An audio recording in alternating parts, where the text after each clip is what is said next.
Hello Guardians, it is Ebontis here, and in this video what I want to cover for all of you are tips for leveling up your characters in Witch Queen. You could have one character playing somewhat casually, not really worrying about the day one raid race. You could have 3 different characters that you are trying to get ready, so you are playing everything that you can to be ready for that day one raid, or some variation in between. But my goal in this video is to cover a lot of the nuances, make sure you understand how the leveling works, and kind of the best paths for you to go down.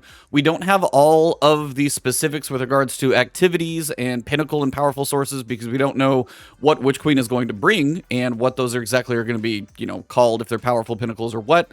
But when we get that information, you can probably expect a full leveling guide from me there. But before we get into this video, a word from our sponsor.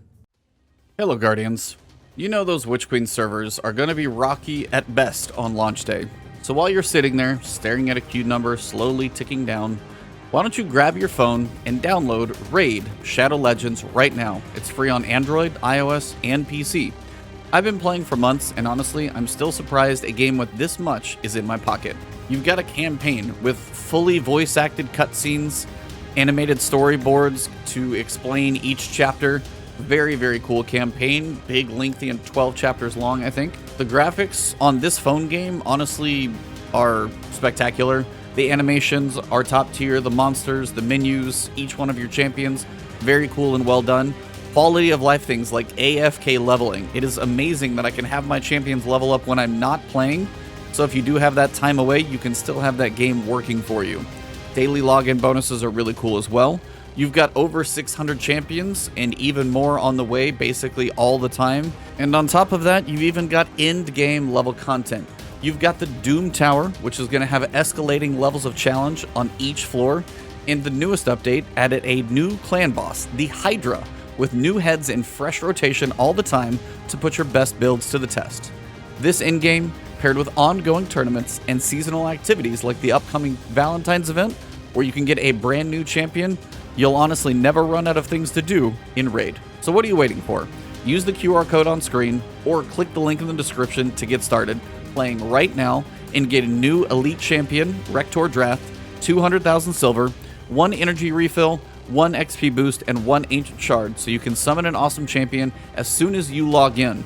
All this treasure will be waiting for you right up in the corner, but only for the next 30 days and for new players. So, make your wait on Witch Queen the servers much easier and pass the time with Raid Shadow Legends. Look me up under Ebontis, and I'll see you in Teleria. Alright, I'm going to mention a few power levels as we go through this, probably a lot, so I'm just going to clarify what those are. The floor, basically where everyone starts when you log in, everybody's gear is going to be normalized to 1350. Whether you're a new player, you've been playing forever, everybody's gear, which has never been this high because it capped out at 1330, is now going to be 1350. Then you have the soft cap. The soft cap is basically anytime you are under that, any activity you do, shoot an enemy in the world, do a public event, do a strike, doesn't matter. Any gear that you get from anything is going to be about 2 to 3 levels above your current average level. And that's the average of your gear score, and I'll cover that in a little bit. So after 1500 to 1550, which is the powerful cap. To go from 1500 to 1550, you need to do activities on the directory, which have a little yellow challenge thing on them. And they're going to say they either drop a powerful engram, which can be tier 1, tier 2, or tier 3, or a pinnacle engram. And those are going to be powerfuls at tier 1, drop as a +3, tier 2 is +4, tier 3 is +5. And then a pinnacle is also a +5, those come into it later. Once you hit 1550, there is a pinnacle cap. It's a very small one, but it's very slow, and that goes from 1550 to 1560. The only way to climb from those last 10 levels is getting gear from pinnacle sources only. You're likely not to worry about that in the first couple of weeks, but that is the final tier. So those are the main pieces of leveling with regards to terminology, at least. So I'm going to reference those. Just wanted to clarify that up front. Now that you understand the terminology of probably some of the things I'm going to reference, what I want to do is explain the order of which you should be playing your characters if you're going to play multiple characters. If you're going to play this a little more casually and just focus on one character for now, you can skip ahead to the next section of the video where I cover powerful gear sources, pinnacle gear sources, a little speculation, and why you shouldn't be skipping PvP. That's an important one. But if you are playing multiple characters, the order of which you play these characters is actually quite important. So I'm going to be making my Titan my primary character. It usually is anyway if you know me, but my Titan's going to be my primary, the one I'm going to take into the day one raid. My Warlock would be a secondary one. and then my hunter would be third or tertiary. So I'm going to use those interchangeably, but primary, first, secondary, second, tertiary, third, Titan, Warlock, Hunter. Now, the order that you want to play these things is the first week, you're going to take your primary character, and you're going to go through and do the campaign. You're going to get your character up to that soft cap of 1500 by doing whatever. Then at 1500, all of the sources on the map are going to show up for the challenges. So you'll see all the little yellow dots everywhere. Go do those activities for your powerful gear and pinnacle gear. Then when you're done with everything you're going to do that I'm going to explain in the next section, then you're going to move over to your secondary character. Now, the PvP time is going to likely be spent on this first character, so you won't have to repeat that one. Everything else is going to be pretty standard. So once you're done with everything on that first character, you're going to go to that second character. Do the campaign, make sure your armor gets all the way up to 1500. Then, once your armor is 1500, and at that soft cap, you're going to go do those powerful gear sources, pinnacle gear sources. And then, once you're done with that character and everything's pretty much tapped out, you're going to go to the third one. And you're going to do the exact same thing. Get up to the soft cap after you do the campaign, do all that stuff once you're at the soft cap. With your armor. And the reason I say the armor is because your weapons from your first character are already going to be like, say they're 1510. Then you come down here and you get some higher stuff. Maybe the weapons get to be 1515. The weapons are interchangeable between all the characters. We all know the armor is class specific. So once you're on your third character, and this is still within the first week after the expansion, once you're in your third character and you've got that one up to 1500 for the armor, now you got to start doing those pinnacle drops again. Hopefully you get a nice little boost in there. And then the pinnacles as the final thing. And that's the end of your first week. At the end of the first week, you want to be as high as possible with that third character. Then, weekly reset is going to happen March 1st, 9 a.m. Pacific. All the powerfuls and pinnacles reset. Then you're going to go and do the reverse. You're going to take your third character. You're now already, past the soft cap. You've done the campaign. Now you're just doing powerfuls, pinnacles, anything you can to level this one up. When you're done with that, go to that secondary character. Powerfuls, pinnacles, any way you can level that thing up as high as you can. And then finally, before the raid on Saturday at 10 a.m. Pacific time, which will be March 5th, I think, you're going to make sure that your primary character is done with the second week of powerfuls and pinnacles. So that primary character should be as high as possible. Now, there's going to be a little RNG with luck, but contests should take care of that. But this is going to ensure you're as high as possible with regards to power level, so you are covered for all the different levels of contest throughout the raid. So that is the explanation of the order that you should play your characters. Now let's go into the game directory and let me explain a little more. What I want to cover quickly is just a little explanation with the math that I explained. The reason you would do your primary, secondary, tertiary, and then come back for the second week and do third, second, and first character. And it's all about the average. Your gear score is going to be 1350 for every piece of gear. That white number you can see right there that says 1330 gear, it's going to say 1350 when you log in on Witch Queen. You're going to take that primary character, you're going to log him up, you're going to do whatever you got to do, soft cap, that thing's going to read 1500. When that happens, you should have the powerful and pinnacle sources on the director. All those little yellow, weekly challenge nodes pop up. You do some of those. Your average gear score, when you get done with everything, who knows where it's going to end up? Let's say a round number of 1510, just to make math simple. Then you're going to go to your Warlock. Well, your Warlock has 1350 armor. All the armor is going to be 1350. But the weapons that you're bringing over might average out to about 1510. If that's the case, what you're going to do is now the first piece of blue armor that you get is going to be an average of both of those. So if you take the 3 pieces of the 3 weapons that are 1510 plus the 5 pieces of armor that are 1350, you go 6750 plus 4530, and you divide that by 8, you get 1410. So literally your first blue drop on your second character is going to be like 1412. So your leveling on that second character is going to be much faster. Third character, even just a little bit more. So the leveling up to the soft cap is going to be even quicker on those second and third characters. Not so bad. The other difference is when you're working on the powerful and pinnacle side of things, that first character got weapons that were, say, they're 1510. So again, you have those 1510 weapons, 4530. But now all of your armor is up to 1500. Okay, so you got 1500 times 5 plus the 4530 for the 3 weapons. Now your average is 1503. So the first powerful engram that the first activity that drops a powerful, say tier 1, that would drop as a +3, but that's going to drop as 1506 instead of what your Titan had to go through starting with 1503. You have to get 3 pieces of gear to drop at 1503 just to bump your gear score up from 1500 to 1501. So the fact that just by getting these to like 1510 already gave me like almost a 4-level boost is big. And that's the other reason why PvP is very important, why I'm going to cover that in its own little segment, is because the more time you spend in PvP getting all those powerful drops in there, the more you're going to boost and push this whole process forward a little bit more. But that's why the math is so important of going first, second, and third character on the first week, and then second week doing third, second, and first, because you continually push that overall average up, and finally when you end on that primary character, the averages push that one to the absolute highest. So hopefully that makes sense. Now let me talk about PvP and why that's important. Now this part of the video is for everybody. Whether you have one character you're going to casually level through, or you're going to have 3 characters and trying to do the day 1 raid. When you hit the soft cap of 1500 for any character, like your gear score averages out to 1500, and there's a reason I say when your gear score averages to 1500, you might get these little challenge nodes to pop up that give you, you know, the weekly challenges for powerful and pinnacles.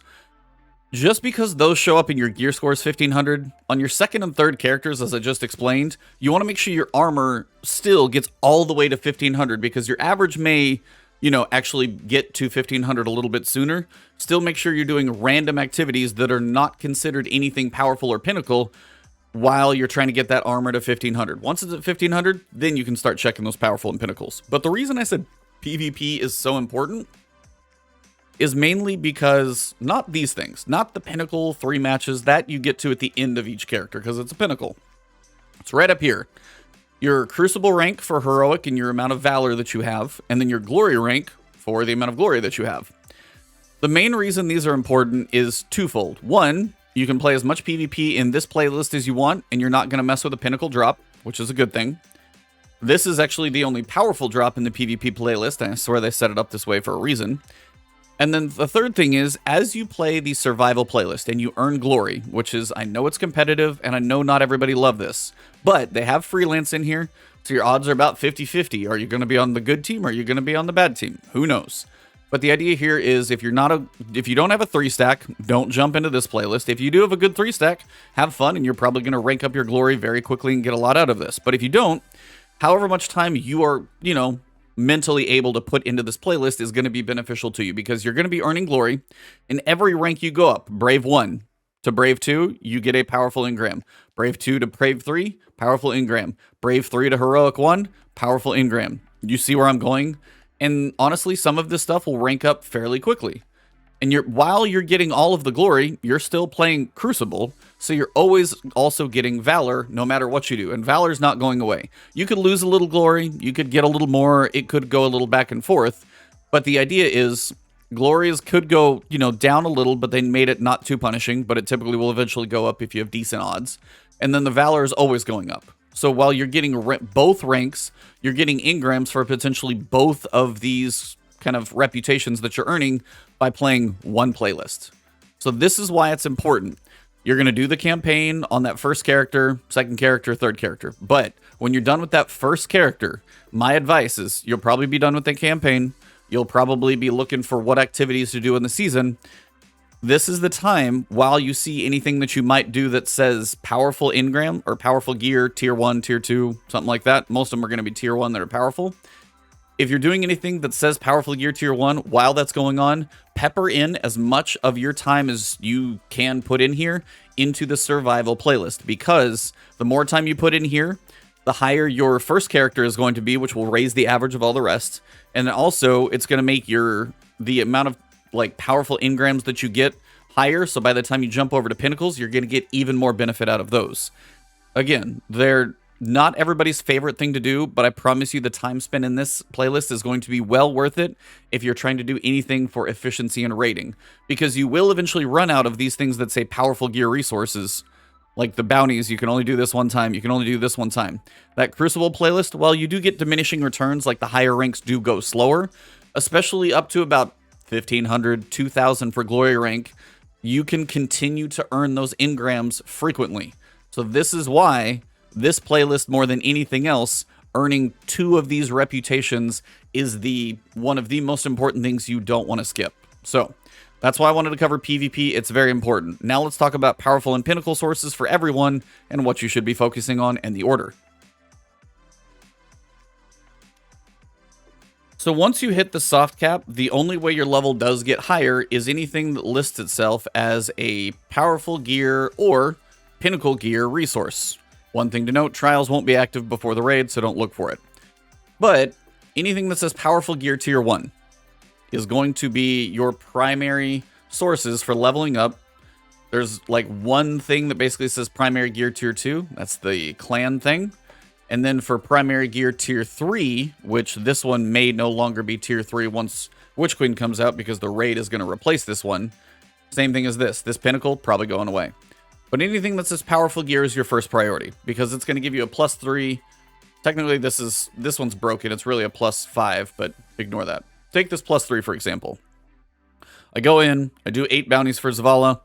When I'm done with those 8 bounties, I get a piece of gear. It's going to be 1503. The reason you want to do the powerful gear drops first, and also all of the PvP that I just explained, is because those drops are going to be +3s. As many +3s as you get in all those different slots is slowly going to raise that level.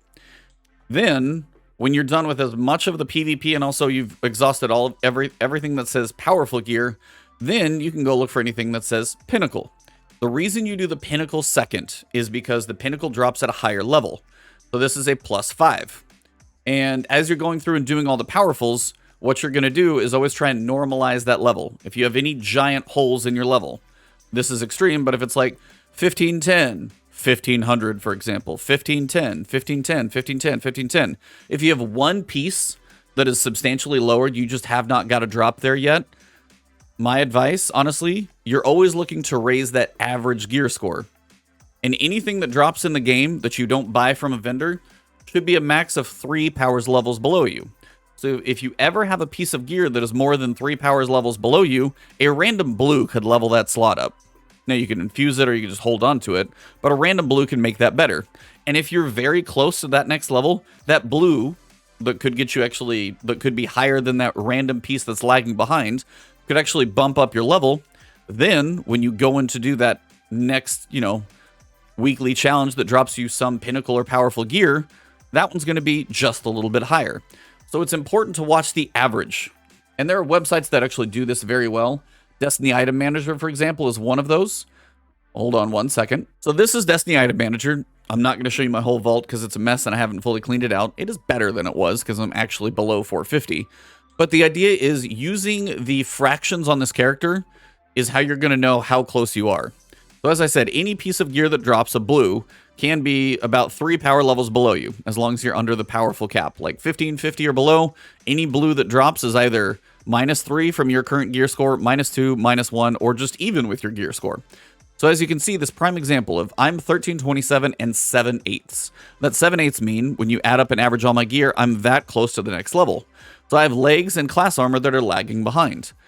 For if I get a pair of boots to drop just even at my current level of 1327, due to the average of my weapons being a little higher, that's going to bump me up to 1328.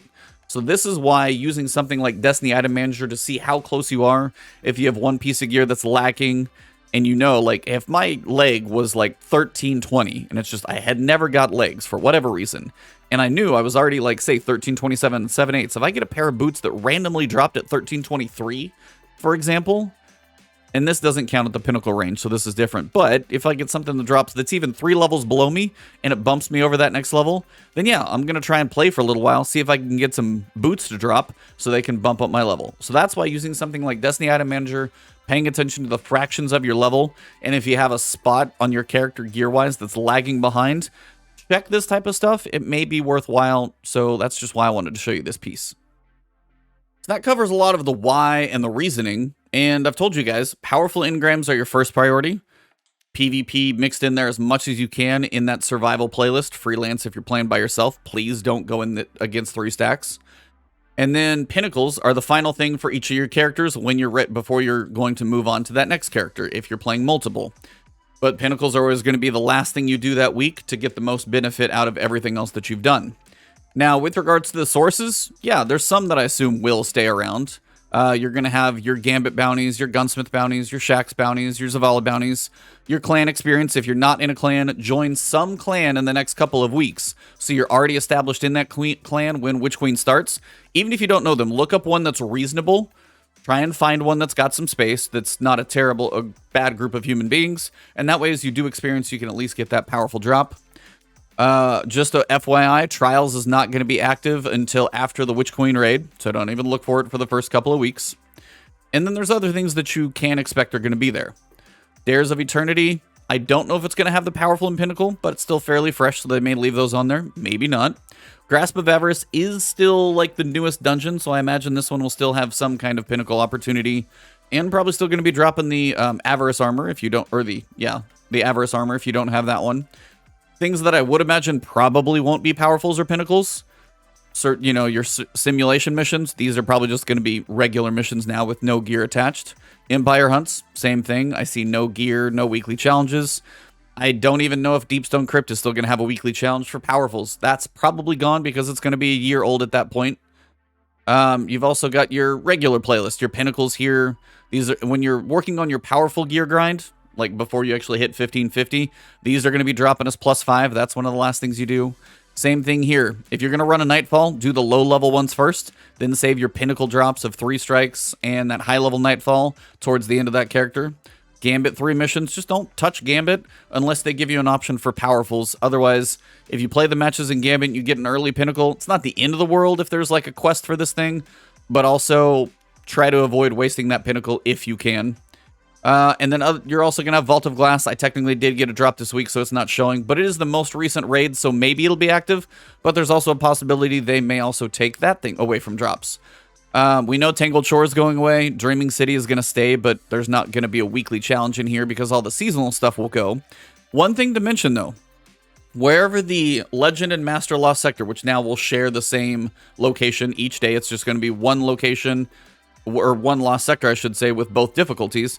If for some reason, as I've said, you're lagging in a specific slot, and you can put together a solo run on that Lost Sector, and it's going to go directly into that slot, exotics typically drop at a reasonable level. I don't know if they're going to drop as like powerfuls where they're above your level, but they should at least match your level. So if you have a piece that's lagging behind and the solo Lost Sector is exactly on that spot, it may be worth trying to put a little build together to see if you can knock that one out if your level is reasonable, because slotting an exotic straight in there is at least going to give you hopefully infusion fodder to boost that slot up. So don't forget about those Lost Sectors. Master may be a little bit of a stretch at first, but Legend, usually not too bad with a little patience and understanding the champions. But that covers most of it. We know we're going to get, you know, Season of the Redacted. You're going to have some activities to do in there. Maybe there's a powerful, maybe there's a pinnacle. We're also going to have the expansion. There's going to be activities on, you know, Savathun's Throne World. You're going to have the legendary version of the campaign. There are going to be other things to do that we don't know about, but this is why I wanted to cover the priority order. Powerful gear first, pinnacles last. Throw the PvP in as much as you can while you're doing that powerful grind. You know, alternate back and forth if you don't want to do it too much straight in a row. And then the order of your characters. Your first week, primary character, secondary character, tertiary character. Second week, third character, second character, and end on that first character, that primary character. Before you go into the raid, they should be the absolute highest. So if this helped anybody, if you can send this to anybody, share it with them. But if you enjoyed this video, drop a like below. Leave a comment if there's any massive piece of information that I did miss in this one. I will probably put an actual guide out once we know every little bit of information a little after the season is out and things have calmed for a minute as a true leveling guide. So look for that one too in the future. If you want to find me on Twitter for news, updates, screenshots from Vidocs, or anything else going on, you guys can find me on twitter.com/Ebontis. Streaming, whether it's Sifu, Lost Ark, Destiny, who knows what, Elden Ring, Horizon are going to happen in there too. Follow me on Twitch, right here on YouTube if you want to support me. Subscribe to the channel, hit that alert bell, helps my videos make it to you through the YouTube algorithm. And if you want to support me directly, you can join the channel as a member. Thank you to all of those of you out there. Or subscribe to my Patreon, and all of you, thank you very much as well. Have an awesome one, and I will see you soon.